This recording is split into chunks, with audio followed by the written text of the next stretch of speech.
All right, so while you're looking at this beautiful montage of WeWork, I want to tell you what you're going to get in this video. You're going to see me talk about how I believe relationships are so important between people that own companies and people that work at companies. And if you want to have a successful company, relationships are such a critical part of that. The other thing I talk about is how visualization and speaking things into existence is such an important part of my life. What I do, how I work with myself. I share with you how I do it. And I actually even share some things that I think are going to happen for me. All right, let's get back to the video.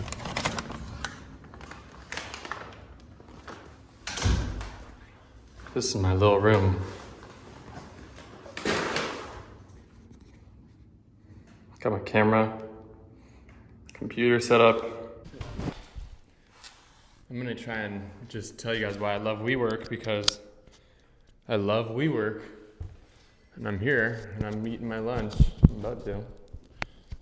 And I can't, my phone's dying, so I'm just gonna ramble and sit with you guys. And okay, what do we got here? Austin food. Austin's food scene in Austin has been great. Been really enjoying the food scene. Today is just a little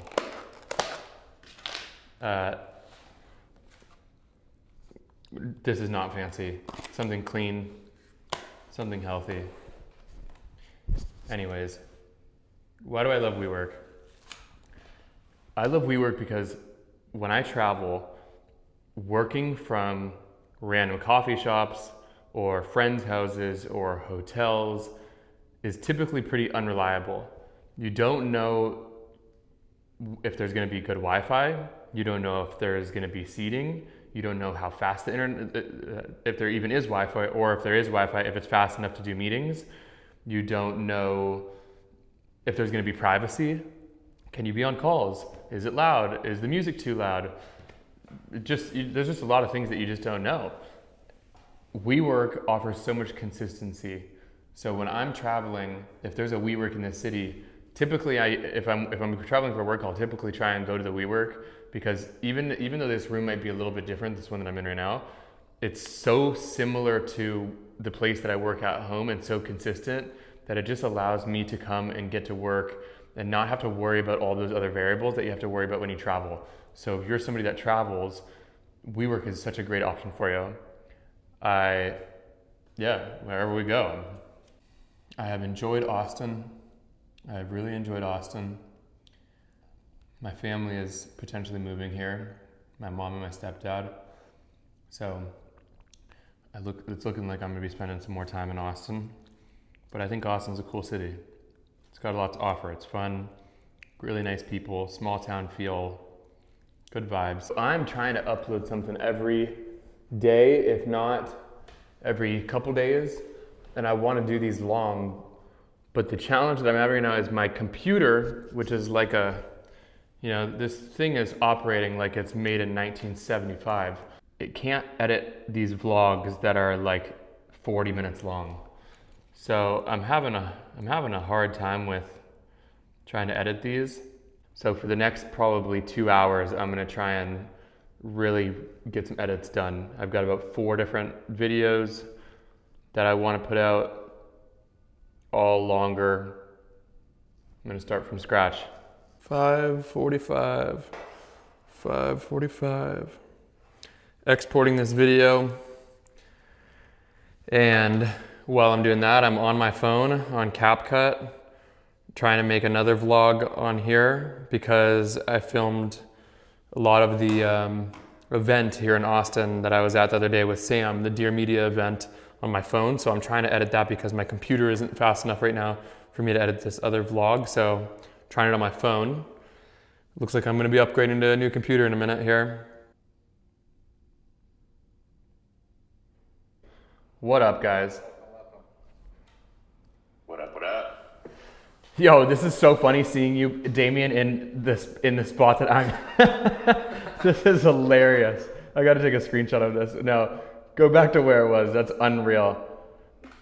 That's amazing. JT for the day. That's fucking unreal. Yeah, he's at JT's desk. He's at my house right now. I'm in Austin, and he's at my house, and he's in my office ripping it, and I'm loving that.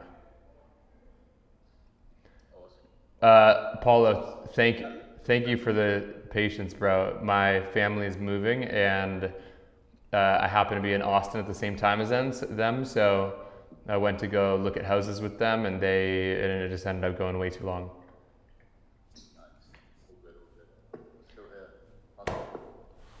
All right, let's do this shit. Newest things. First one that we haven't dabbled in, which we are now, is helping founders with their personal brand. Helping with the strategy, helping with the execution, and probably helping with the strategy and the execution, what they want to be talking about and how they're getting it out into the world. Have never done that before, so that's new. What's been happening recently? Still doing recruiting creators. Still doing production, so execution of making content for some companies. The newest things on agency side would be personal brand. The newest thing on personal side would be YouTube. Started making content on YouTube, which I'm the most excited about, which is why I'm filming it now as well. So YouTube, and then as of in the last couple of days, I feel like last couple of weeks, I've been starting to go harder on Instagram as well. Very business specific on Instagram. So those are kind of like the newest things. I think David also mentioned he was dabbling in getting creators from YouTube, for YouTube. Couple brands we're working with right now are interested in YouTube specific. Brand Stan is looking for someone a little more elevated to create a personalized kind of series interviewing creators on their platform. And then we even had a tech brand, Quillbot, who's looking for a traditional creator for YouTube proper. Like they're going to be briefing these creators on, hey, these are tutorials, hey, these are videos we're going to be working through, and they're just looking for talent. Yeah, because this is what's happening for the recruiting. More and more companies are realizing that they can't make the content themselves, and so they need to find the right people to make the content. But at the same time, a lot of them are actually setting aside a little bit higher of budgets to do it. So if you look at a creator that's the price point of $3,000 versus $10,000 a month for somebody to make content for you is a completely different caliber of creator. So with the $10,000 budget, brands can be looking for somebody that's a YouTuber that can, I think YouTube's the hardest. So being able to do YouTube means that you can typically do short form as well. So if you're finding a creator that can do storytelling videos on YouTube, typically they're able to cover all of those other bases. So I think that these kind of brands, like Damien was just saying, being able to look for somebody that's on YouTube, they're able to crush those other ones too. And I think that now they're realizing, wait, we actually need to be like going all in on content. So they're putting more budget towards it. Okay. So when you get like a 10K per month creator, it's more full stack. Like they do every single thing. All of them are doing every single, well, actually it depends. I think it's just the style of content. Like $3,000, you just can't look at that creator and have the expectation. That's what it is. Expectations are different. $3,000, you're not expecting somebody to create you an audience. Most people that are getting paid $3,000 are not creating the brand and audience from scratch. When you hire somebody for $10,000 a month, you're looking at that as this person is going to make a splash for us and build us an actual audience. And rightfully so, because the people that you're paying $10,000 a month have done it before. Like they're proven talent. $3,000 a month gets you somebody that is like, you could pay a college grad $3,000 a month that just has an interest in making content and has the vibe of your brand. $10,000 a month, you're looking at somebody that's like going to make, the expectations are much higher. When you hire somebody that's already a consumer of the brand, you're not having to actually teach them about the product. And a lot of these people that we're recruiting are already customers of the product. So you're getting like an advocate to talk about it rather than like a paid actor. So I guess the follow-up to that was when you're getting these creators and then you see them just kill it for a brand, what's usually the difference about that specific creator versus all of the rest?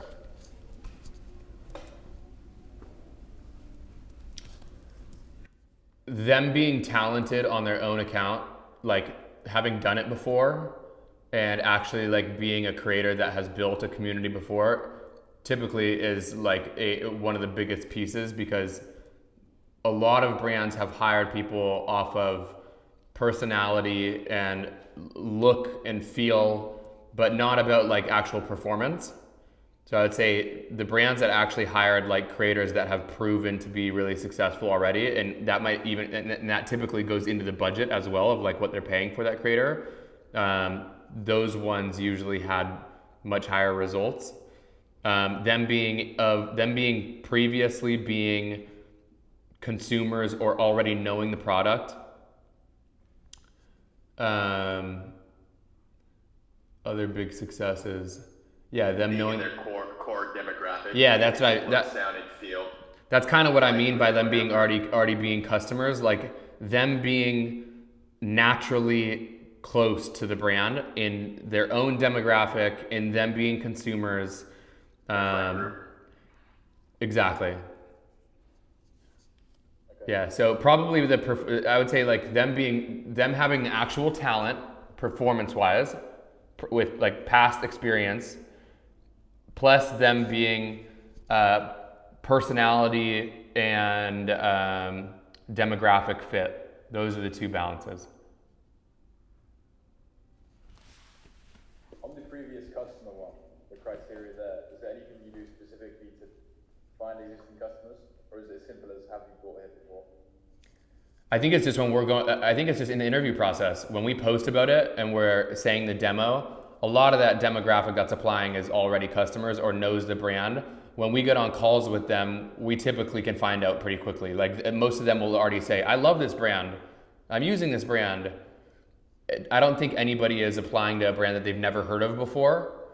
So if we're doing manual outreach, maybe there's more of a question for us to ask, like, are you familiar with this product? But we're pretty tuned in to know if we're doing the outreach, or if they've applied, they know the brand already. Okay, nice. This follow-up question, you already answered this one. Let's go.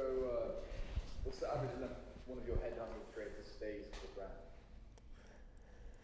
Average length is probably 6 months. Probably 6 months. Let's think about the reasons why they don't stay. I'd say one of the biggest reasons that they don't stay is budget. Like brand ends up being like, we can't afford this for longer. And creators end up wanting to charge more after they've had a ton of success. We're not in on that negotiation, so we're not doing the budget for the brand or the creator. I would say another reason why they leave is, pay is a big one. Content runs stale. I feel like the marketing team from the brand side, if they're not really coming up with ideas and they kind of just leave them on an island of like, hey, figure it out and post. So I think the brands that are doing it well, there's buy-in from both sides. The creators are coming in, ideating and getting that brand message, but on the brand side, fueling these creators with like, hey, this is the shit we need to talk about this month. Great point. Yeah, I like what you were just saying about them being on an island, because when they really get integrated into the brand, they get used in so many additional ways, and like just like their skills just get like amplified. Whereas if it is just them solo, like running a brand's account by yourself, not being in the office, not being around the team, not being part of it at all, I think a lot of those creators probably are just like, it ends up just becoming a paycheck. And I think that pay is a big reason why creators do it, because they need consistent income. But I think the reason that they end up loving it and it going really well is because they also find some purpose and enjoyment in being part of the brand. And that fuels their own creator side as well. So the ones that work the best the ones that we've seen work the best actually get integrated into the brand. What was the They're in their question? Slack channels, they're in their meetings, they're going to events, they're talking to the marketing team daily, weekly, bi-weekly, so they know what flavors are coming out, they know what other people on the team are working on, they know what's next, versus just like UGC content, like, hey, we'll send you a package a month to talk about us. Outside of you guys, if it's just a creator that's just, they're posting content on their own, how can they get hired full-time for a brand? DMing them, messaging, email. How can a creator get hired full-time by a brand? By already posting content about them.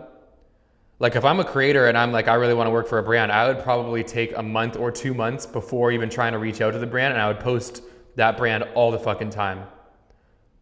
Then I would hit them up 2 months later and be like, I've been posting you guys for 2 months. I love the product. Is there any way we can work together? Especially because most companies are seeing all of their tags and mentions in their comments. But most creators don't do that. If they want a brand deal, they message a brand before and are like, I would love to work together. I think if I'm a creator and I'm trying to work for a brand as an influencer or working part-time, full-time, whatever, I would start sharing that I love the product even before reaching out. Creatives are all so different from one another. Some creator might want to be making content on their own outside of the office and work their best, like completely being away from the team with just their own camera and their own setup in their own studio. And that's the way that they'll absolutely crush it for your brand. But you want them in the office every day, and so it doesn't fit the way that your expectations are. And so then the creator's in the office every day and it doesn't perform because they're not in their natural way of doing it. So I would say if you want to, the best way for a brand to craft a relationship with a creator is for a brand to be good at relationships with every person on their team, asking them how they work their best. Ask the creator that you have on your team, how do you feel, what will set us up for success? Do you feel like you want to be in on these meetings? Do you feel like you would like to be more part of our team? Do you feel like you're best filming on your own? That's probably the first thing, is just like, it's very basic relationship skills 101. Managing expectations of one another. I think the brand needs to be very realistic of what they should expect from the creator, especially like right off the bat. I think a lot of companies think that as soon as they hire a creator, and this is dependent on the price point too. I think if you're hiring a creator for $120,000 a year, yes, the expectation of like building something in a faster timeline is going to be higher. But I think a lot of companies end up hiring somebody for like $3,000 or like a kid out of college. And they're like, why isn't this working for this kid to be growing our account? And it's like, it's been 3 months and like they're brand new at this. So I think managing expectations. I think another thing too is having, and even just knowing what resources you have. Like if you're bringing in this creator on, are you expecting them to also be an editor, also be a graphic designer, also a community manager? On the flip side, if you know what you have and what are you asking of them, it's like, all right, you do what you're best at, film videos, ideate, pass it off to who. So just enabling your people with a team and letting them know on the front end of like, hey, this is what is expected of you. This is the resources you have. I think that also helps relationship. Yeah, the best companies will understand, like get to understand how the creator works their best, and then they will arm them with any amount of ammunition for the areas that they feel like they're not equipped with. So like Damien was just saying, if they're like, I'm so legit at filming this one style, but I could really use help with editing, like maybe it's helping them with that. If it's like, yo, I actually like really have this all covered, but I don't feel like I need to be in these meetings, maybe it's pulling them away from those meetings. I think it's understanding your creator. Yes, from the creator's perspective, the creator needs to also work on the relationship and understand the expectations of the employer and be realistic with them.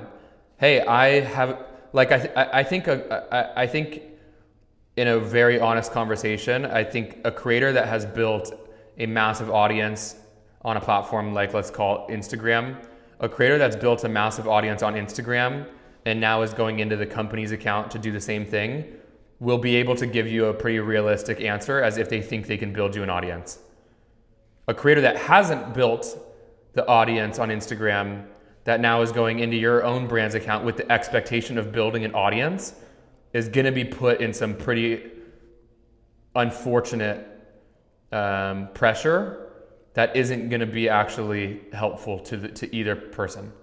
So I think the creator needs to be honest with the brand of like, hey, here's what I've done before. I'm really legit at this and I'm going to be able to do this in this time, or like I'm going to be able to do this with this way, or I actually don't know because I haven't been able to do this before, but I know that I can make good looking content that you guys can use in any way that you want, and like here's the way that my content looks. So I think it's just being it's a very honest relationship between the creator up front and the brand up front of expectations, and then it's just like helping each other out as much as you can. So social media managers and just people who work in social for these brands and under pressure, what quick wins can they get on new accounts they manage? Say they just get hired into a new account, they get a new job. What's something they can do to get a quick win?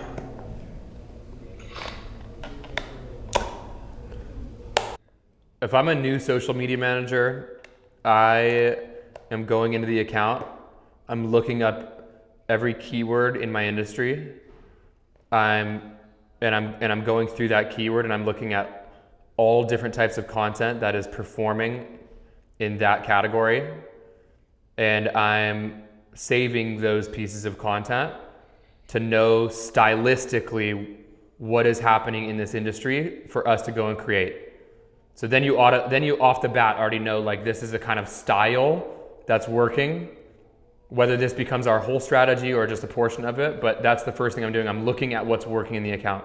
The second thing is outside of keywords, I'm going and looking up people that are in the same world that or demographic that I want as our audience. I'm going and looking at the people that are currently relevant in that category, and I'm going and following them, and I'm going in their comment section and I'm answering questions for people's comments that are asking questions that I have the answers to, or I'm just going in and giving love, but I'm going into the comment sections of other individuals that are crushing it in my account, and I'm building relationships immediately by answering questions in the comments.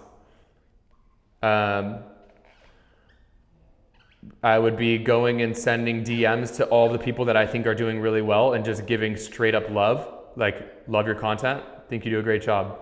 Love your content, think you do a great job. From a social media manager's perspective, like, yeah, this is the way I would go about it.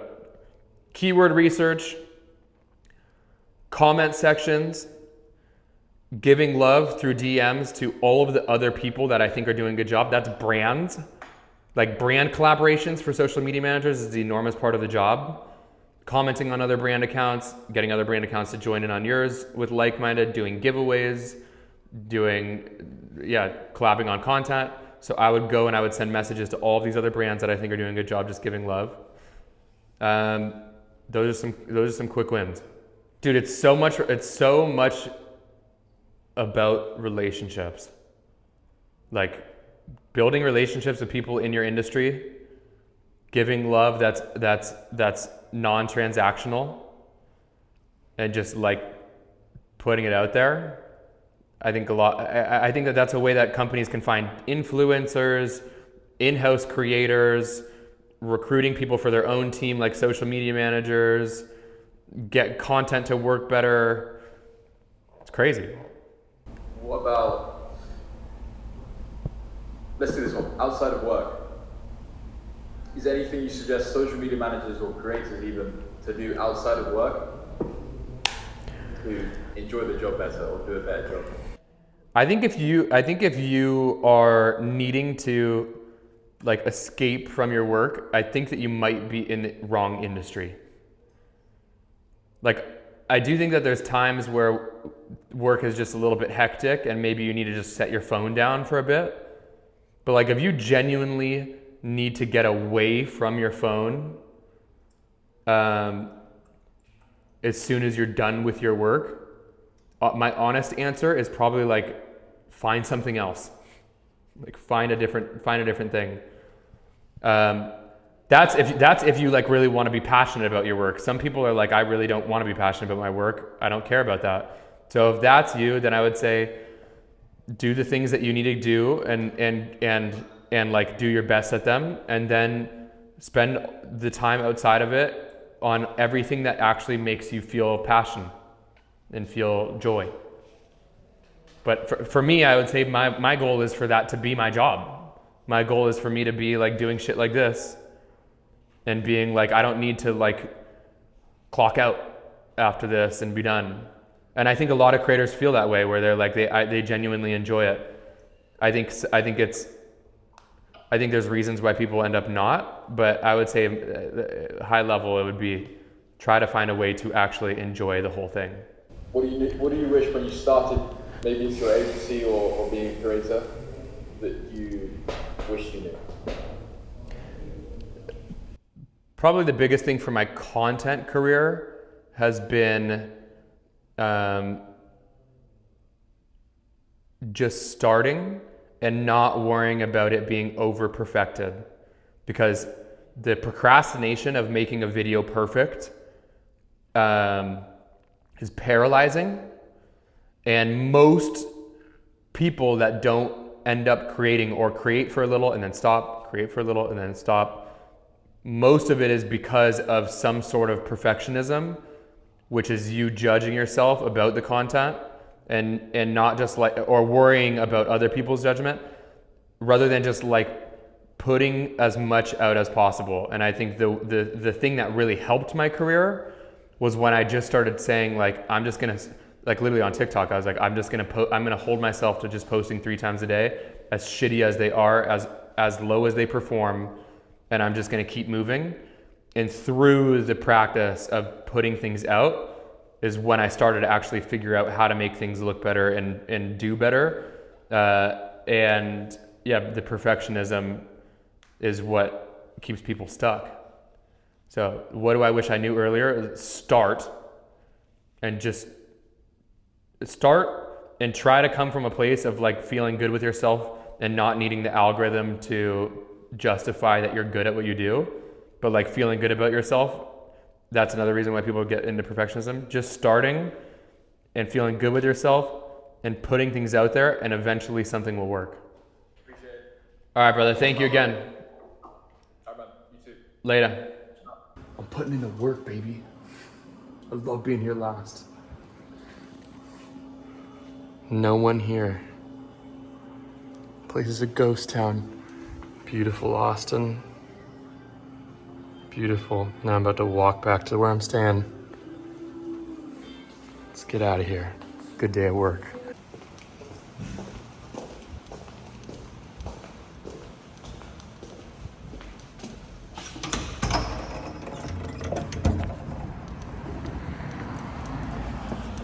Oh, yeah.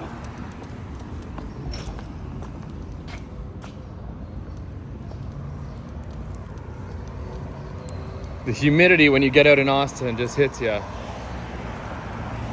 get outside and you just get smacked with the humidity. I kind of like it. I got no issues with it. Growing up in Arizona and Palm Springs, you get used to the heat. Let's put these in and let's start this walk. This is where the WeWork is. Bolden and Barton Springs. It's a beautiful building right over here. Really nice. When I go on walks, a lot of the times what I like to do, I like to speak to myself, speak things into existence that I know are gonna happen. I just like to speak. I'm out in nature. I feel like there's some sort of connection between myself and, plants like this and just nature. And I think that when you take what's in your heart and you put it out into the universe and actually speak it with the belief that it's going to happen, I think it brings things closer to you. So a lot of times when I'm walking, I'm just telling the universe what I want, and I'm telling the universe what I'm going to do, because I believe it. And I believe you create your own life. You create your own destiny. And so I like to go out here when I'm walking and just speak that shit. It's powerful. You should try it. So since I was just saying I'm going to speak things into existence, I'm going to tell you guys right now, I know my YouTube is going to pop off. I know that the way I'm creating, that the things that I'm doing, that the way that I live, who I am, I know it's gonna work. I know it is. It's not like a if, it's not a strategy thing. It's not I need to change anything. I just know. I feel it. And it's weird. I have these moments where I feel these things. I feel these things in my heart. And when I feel them in my heart, it's not like a mind thing. It's just a belief. It's like this. It's like intuition. I don't know how to, intuition, it's a knowing. I know this is gonna work. I know this is gonna work. I know it's gonna happen. And I'm just putting it in the universe right now. This shit is gonna happen. People are gonna talk about my YouTube. People are gonna say, this dude is doing it. I'm really excited for that.